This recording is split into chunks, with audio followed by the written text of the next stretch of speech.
तो आज का सबसे बड़ा सवाल यही है कि कर्नाटक में किसकी सरकार। कर्नाटक विधानसभा चुनाव के आज नतीजे आने। 224 विधानसभा सीटों पर मतगणना अब से कुछ देर बाद शुरू होनी है और न्यूज 18 हमेशा की तरह, हर बार की तरह आपके भरोसे पर खरा उतरता हुआ सबसे तेज और सबसे सटीक नतीजे आपको बताएगा।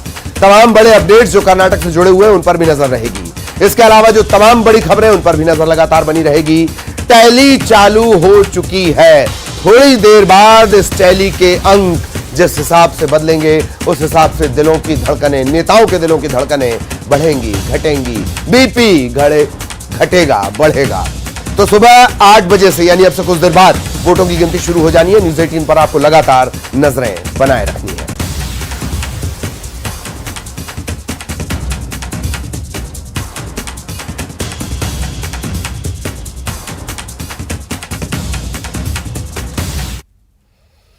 और अब भोपाल से बड़ी खबर। हमीदिया के कर्मचारी पर बदमाशों ने हमला कर दिया, जानलेवा हमला कर दिया है। हमीदिया में कुक का काम ये पीड़ित करता है। बदमाशों ने हमीदिया गेट के पास घेर कर इसे चाकू मार दिए। गंभीर हालत में पीड़ित का इलाज जारी है। कोहिफिजा पुलिस ने मामला दर्ज कर लिया है। आरोपी फरार हैं। न्यूज 18 पर सबसे पहले आप ये तस्वीरें देख रहे हैं। हमीदिया के कर्मचारी पर जानलेवा हमला किया गया। हमीदिया के गेट पर कोहिफिजा पुलिस थाना इलाका ये लगता है। हमीदिया के गेट के पास बदमाशों ने इसे घेरा और चाकुओं से इस पर हमला कर दिया। हालत गंभीर है, इलाज जारी है। कोहिफिजा पुलिस मामला दर्ज कर फरार आरोपियों की तलाश कर रही है।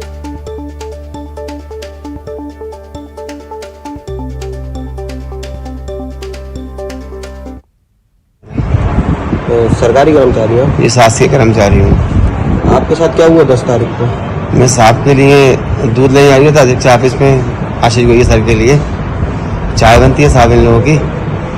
तो नीचे पीपल का पेड़ है मंदिर के नीचे हमारे बाजू में, जो गेट में पड़ा है। वहाँ 4 लोग थे, 2 लोगों ने छुरियाँ मार दी मुझे दोनों साइड। और अभी तक पुलिस कोई कार्रवाई नहीं कर रही है और न कोई उन्हें पकड़ने की वो बिंदास खुले सांडों की तरह घूम रहा है। और ये किया है कि तुम बाहर मिलोगे तो तुम्हें जान से मार देंगे।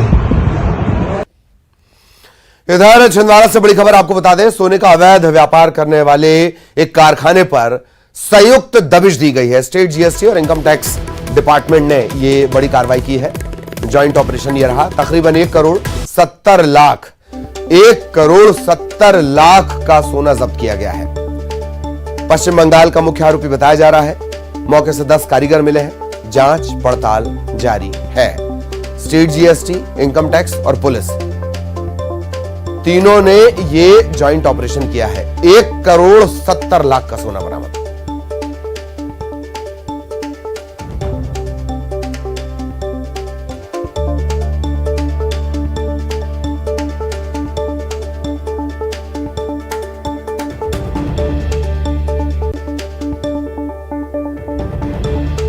तो बड़ी खबर छिंदवाड़ा से आपको बता दें। सोने का अवैध कारोबार करने वाले कारखाने पर दबिश दी गई है।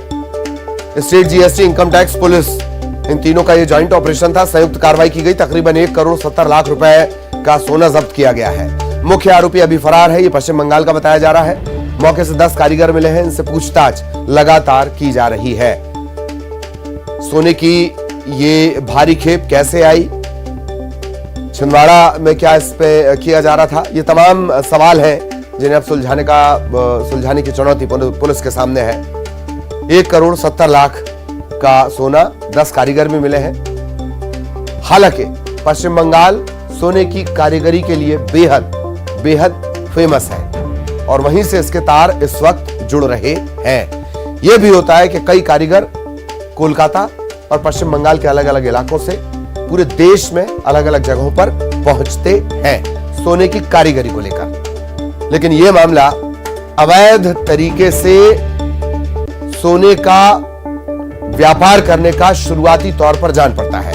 State GST, income tax department और पुलिस इन तीनों ने संयुक्त कार्रवाई की है।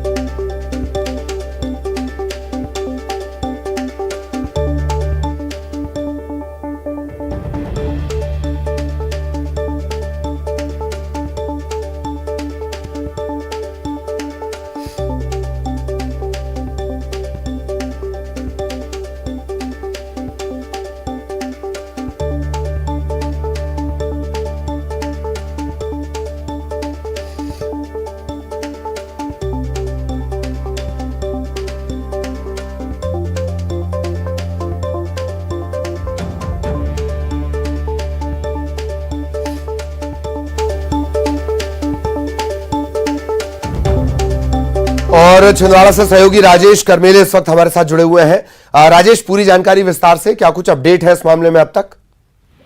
जी देखिए, ये कल दोपहर की घटना है ललित, जब पुलिस को 5 से 6 दिन हो गए थे। लगातार इनपुट इस बात का मिल रहा था कि इमामबाड़ा जो एरिया है, जो क्षेत्र है, वहां पर सोने और चांदी के जेवरात बनाए जा रहे हैं। इस आधार पर पुलिस ने वहां छापेमारी की। 4 मंजिला इमारत है जिस पर छापेमारी की। उस दौरान उन्होंने पाया कि 2 से 3 युवक वहां पर सोने और चांदी के जेवरात बनाते पाए गए। उनसे जब पूछताछ की गई तो उनमें से एक युवक ने बताया कि वो बांग्लादेश का निवासी है। इस दौरान इनकम टैक्स और उसके साथ में जीएसटी की टीम भी वहां पर पुलिस के साथ मौजूद थी। पूछताछ के दौरान ना तो कोई उनके पास से दस्तावेज पाए गए हैं और ना किसी तरीके का आधिकारिक तौर पर लाइसेंस पाया गया है जिससे वो सोने और चांदी का व्यापार और जेवरात बना सके। इसके बाद पुलिस ने उन्हें हिरासत में लिया है। अभी पूछताछ की जा रही है। जो सोने और चांदी के जेवरात वहां से जब्त किए गए हैं, पाए गए हैं, उनकी कीमत तकरीबन 1 करोड़ 72 लाख की बताई जा रही है। पुलिस फिलहाल उनसे पूछताछ कर रही है कि आखिर ये जेवरात कहां से आए हैं और बांग्लादेश का युवक यहाँ पर किस तरीके से ये काम कर रहा था। जी ललित। जी जी, और ये जो पश्चिम बंगाल से तार जुड़ रहे हैं मुख्य आरोपी, क्या वो गिरफ्तार हो पाया? कारीगरों से भी पूछताछ मेरा ख्याल राजेश चल रही होगी। एक और महत्वपूर्ण बात है कि पश्चिम बंगाल और पश्चिम बंगाल के अलग अलग इलाकों से जो सोने के कारीगर हैं वो पूरे देश में जाते हैं। राजेश जी बिल्कुल, देखिए ये पुलिस को पहले भी इनपुट मिला था कि ये कहीं ना कहीं से पूरे देश में जिस तरह से इनका काम चल रहा है, छिंदवाड़ा में भी ये इस तरह का काम कर रहे हैं क्योंकि ये इमामबाड़ा इलाका है, मुस्लिम बाहुल क्षेत्र है। इस इलाके में लगातार पुलिस की नजर पिछले 3 दिनों से बनी हुई थी कि इस इमारत के आसपास कुछ संदिग्ध गतिविधियां चल रही है। इसी आधार पर पुलिस ने छापेमारी की थी। जी ललित।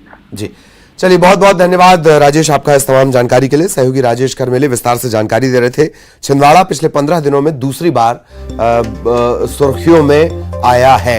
इससे पहले एचयूटी का एक मेंबर यहां से गिरफ्तार हुआ इसी इलाके के आसपास से। और अब बड़ी खबर इंदौर से, भूमाफिया दीपक जैन पर ईडी की कार्रवाई जारी है। अब तक 91 लाख से ज्यादा की नकदी बरामद हो गई है। ईडी ने बाकायदा ट्वीट कर इस बात की जानकारी दी है। मनी लॉन्ड्रिंग मामले में कार्रवाई हो रही है। इंदौर मुंबई में 6 परिसरों की तलाशी ली गई है। तलाशी के दौरान 91 लाख 21 हजार की नकदी मिली है। 250 करोड़ से अधिक की अवैध संपत्ति का पता चला है। कई आपत्तिजनक दस्तावेज भी बरामद किए गए हैं जिनकी पड़ताल की जा रही है।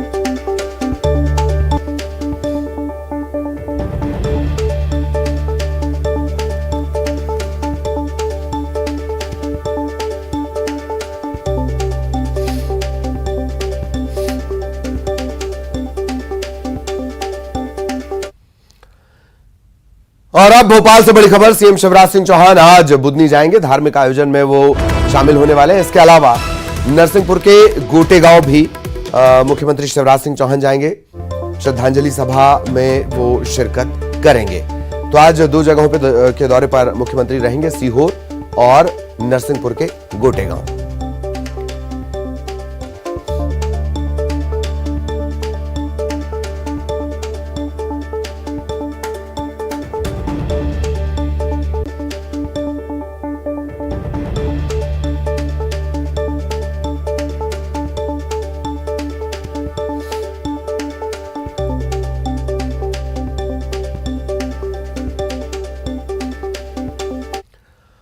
और भोपाल से बड़ी खबर, बीजेपी की आज बड़ी बैठक होनी है। भोपाल में बीजेपी दफ्तर में बैठक होगी। विधानसभा चुनाव की तैयारियों पर इस बैठक के दौरान मंथन होगा। बीजेपी के आला नेता इसमें शामिल होंगे।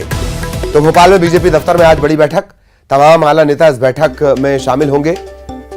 भारतीय जनता पार्टी की बड़ी बैठक भोपाल में बीजेपी दफ्तर में यह महत्वपूर्ण बैठक होनी है। विधानसभा चुनाव की तैयारियों पर मंथन है। बीजेपी के आला नेता इसमें शामिल होंगे। साथ ही साथ आज कर्नाटक विधानसभा चुनाव के नतीजे भी आने हैं।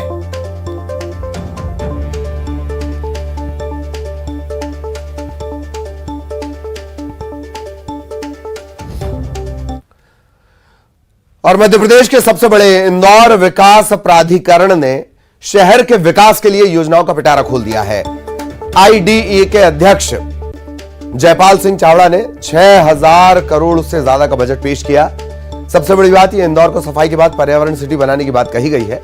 इसके लिए शहर के चारों तरफ पेड़ लगाए जाएंगे। 108 किलोमीटर में ग्रीन रिंग कॉरिडोर बनाया जाएगा। शहर में 4 सीएम राइस स्कूल 80 करोड़ रुपए की लागत से बनाए जाएंगे। सीएम की लाडली बहना योजना से प्रेरित होकर शहर की महिला उद्यमियों के लिए 15 करोड़ की लागत से 4 उद्यमिता बाजार बनाए जाने हैं। आईडीए की बजट बैठक में शामिल हुए जल संसाधन मंत्री तुलसी सिलावट ने कहा कि इंदौर विकास प्राधिकरण का बजट जनहितैषी है। कॉरिडोर में 200 मीटर के 108 किलोमीटर के रेडियस में सघन वन, जिससे कि आने वाले समय में 100 वर्षों तक इंदौर को शुद्ध जलवायु मिल सके, ऐसा एक महत्वाकांक्षी प्रोजेक्ट इस बोर्ड में अभी हमने रखा है। मैं कृतज्ञ हूँ इंदौर विकास प्राधिकरण का। जो भी उन्होंने आज बजट पास किया है वो सब जनता के हित में किया है, इंदौर के हित में किया है। देखो, हमारे अपने जीवन में ये बात स्वच्छता में हम नंबर 1 है। आपको शिक्षा का भी हब बन गया है, स्वास्थ्य का भी बन गया है कि मैंने कहा कि एक गरीबों के लिए एक अस्पताल, निःशुल्क इलाज हो, अच्छा इलाज हो, क्योंकि इंदौर विकास प्राधिकरण एक ऐतिहासिक काम कर रहा है और मुझे पूरा विश्वास है मेरे अध्यक्ष चावला जी पर ये भी इधर बड़वानी में अपराधियों पर लगातार कार्रवाई जारी है। एक बार फिर पुलिस ने हथियारों की बड़ी खेप जब्त की है। पुलिस ने लूट को अंजाम देने से पहले हथियार समेत आरोपियों को गिरफ्तार कर लिया है। 3 आरोपियों से तकरीबन 15 हथियार जब्त किए गए। इसमें देसी पिस्टल है, रिवॉल्वर है, जिंदा कारतूस है, अर्धनिर्मित पिस्टल है, हथियार बनाने का सामान भी शामिल है। हथियार बेचने वाले दिनेश सिंह को गिरफ्तार किया गया है। सावन सिंह फरार है और हथियार खरीदने वाला रिजवान खान और फिरदौस उर्फ फिरोज ये सेंधवा के रहने वाले हैं। इन्हें गिरफ्तार कर लिया गया है।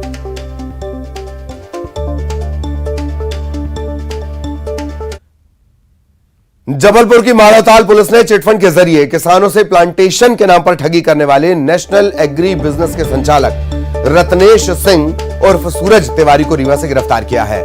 आरोपी के पास से 25 लाख रुपए की नकदी मिली है, मोबाइल फोन मिला है, कार और बाकी सामान जब्त किया गया है। फिलहाल पुलिस आरोपी ठग को रिमांड पर लेकर पूछताछ करेगी।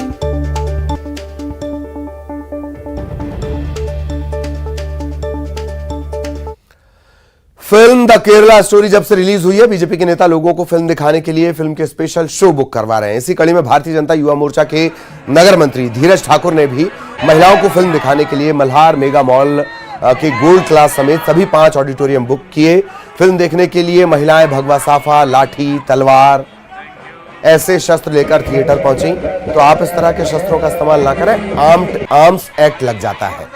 महिलाओं के एक हाथ में भगवत गीता थी, दूसरे हाथ में तलवार और डंडे थे। भारतीय जनता युवा मोर्चा के महामंत्री धीरज ठाकुर ने कहा कि लव जिहाद के प्रति महिलाओं को जागरूक करने का प्रयास ये किया है। कांग्रेस ने आपत्ति भी दर्ज कराई है।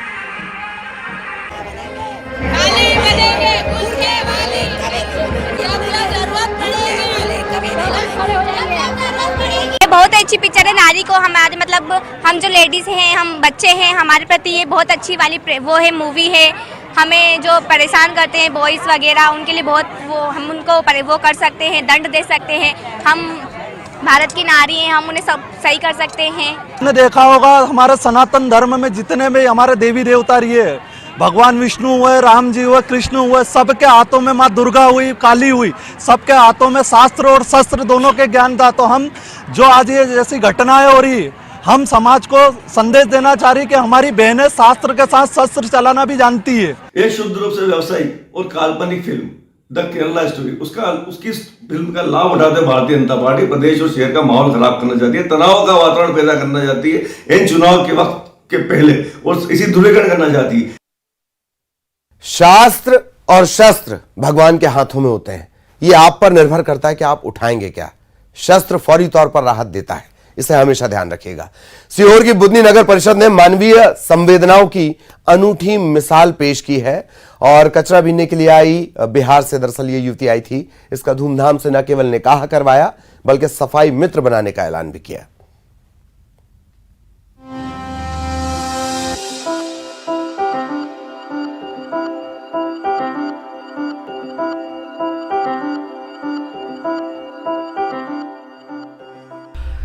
ये कोई आम शादी समारोह नहीं बल्कि एक पहल है, एक मिसाल है, एक सबक है पूरे समाज के लिए। दुल्हन बनी ये बिटिया दरअसल बिहार की रहने वाली है और उसका निकाह हो रहा है बुधनी के जावेद से। लेकिन कहानी इतनी ही नहीं। दरअसल बीते 2 सालों से बिहार से एमपी के बुधनी आई मां बेटी ट्रेंचिंग ग्राउंड में कचरा बीनने का काम कर रही थी। जब इन पर नगर परिषद के अधिकारियों की नजर पड़ी तो इन दोनों को नगर परिषद के कचरा निदान केंद्र में न केवल काम दिया गया बल्कि इनके रहने की व्यवस्था कराई गई। इतना ही नहीं, नगर परिषद ने गरीब मां और अविवाहित बेटी की जिम्मेदारी उठाई और बेटी के निकाह की पूरी व्यवस्था कराई। पूरे रीति रिवाज के साथ धूमधाम से आज ये निकाह संपन्न हुआ। इसी पार्क में हमने यहाँ पर काम करने वाली एक बेटी की आज शादी हमने करी है। तो इसमें एक तो पर्यावरण संरक्षण को लेकर जो जीरो वेस्ट इवेंट है, जो कि स्वच्छ सर्वेक्षण 2023 का एक महत्वपूर्ण घटक है, उसकी पूर्ति करते हुए, साथ ही सामाजिक उद्देश्य को ध्यान में रखते हुए कि एक गरीब बच्ची की शादी यहाँ पे धूमधाम से हो, और नगर परिषद का और अध्यक्ष महोदय, उपाध्यक्ष महोदय सभी का इसमें सहयोग हमें मिला है। और ये एक ऐसा इवेंट बनेगा जो आगे की तरफ हम जाकर इसे एक परंपरा के रूप में बदलेंगे, और जो भी जो जरूरतमंद है नगर परिषद की ओर से, माननीय मुख्यमंत्री जी की ओर से, उन सभी को सहायता देने का कार्य इसमें। इस निकाह में मुस्लिम रीति रिवाज का पूरा ख्याल रखा गया और दावत दी गई। इतना ही नहीं, दुल्हन को घर गृहस्थी का सामान दान किया गया लोगों के सहयोग से, और फिर दुल्हन को नम आंखों से विदा किया गया। हमने हमारे बुधनी नगर परिषद में जो स्वच्छता पार्क का है, जो बेटी है ये बिहार की है और बेटा हमारे यहाँ बुधनी नगर का है। जो हमने एक सोचा कि बेटी इतनी, इनने बताया इनकी माँ और बेटी 1 साल से करीब हमारे यहाँ काम कर रही है। आर्थिक स्थिति निर्णय लिया है कि नगर परिषद के माध्यम से, हम जनप्रतिनिधियों के माध्यम से इसका विवाह हम करेंगे और बहुत अच्छे से करेंगे। जो स्वच्छता का उसमें उद्देश्य भी बने और उनको भी एहसास हो कि हमने स्वच्छता में काम किया तो हमें कुछ मिला। निकाह में स्थानीय एसडीएम और जनप्रतिनिधि काफी संख्या में मौजूद थे। जिसने भी तस्वीर को देखा वो नगर परिषद के इस काम की सराहना करता नजर आया, क्योंकि निकाय जनता को प्राथमिक सुविधाएं देने के लिए तो होते ही हैं, लेकिन मानवीय संवेदना के साथ काम करके औरों का भला करने की ये पहल सभी के लिए एक नजीर है। Pradeep S Chauhan, news 18, Sehore. राजधानी रायपुर में इन दिनों एक वीडियो वायरल हो रहा है। इसमें एक सफाई कर्मी हाथों में झाड़ू थामकर गाना गाते हुए सुना जा सकता है। राकेश दीप इनका नाम है, सफाई कर्मी है और इनकी आवाज इतना मधुर कि अब आपको मुझे नहीं सुनना चाहिए, राकेश को सुनना चाहिए। सावन के दिन आए, बीतिया लाए, कौन झुका कर आके मुझको पास बिठाए, गम के भंवर में क्या क्या डूबा, पूछो मेरे दिल से है, तेरी आँखों से शराब और जियादा खिलते रहे होठों के, गुलाब और जियादा छलके तेरी आँखों से, शराब और जियादा खिलते रहे होठों के, गुलाब और जियादा। और अब 25 सेकंड में खबर। भोपाल में सीएम शिवराज ने पशु चिकित्सा एम्बुलेंस को दिखाई हरी झंडी। एक कॉल में पहुंचेगी एम्बुलेंस। अवैध गौ परिवहन पर भी होगी सख्त कार्रवाई। सतना में लाडली बहना कार्यक्रम में हुए शामिल 827 करोड़ रुपए की दी सौगात। बोले बहनों के मान सम्मान का रखूंगा ध्यान। भोपाल में बीजेपी कार्यालय में बीजेपी जिला कोर ग्रुप की बैठक। प्रदेश प्रभारी मुरलीधर राव और बीडी शर्मा रहे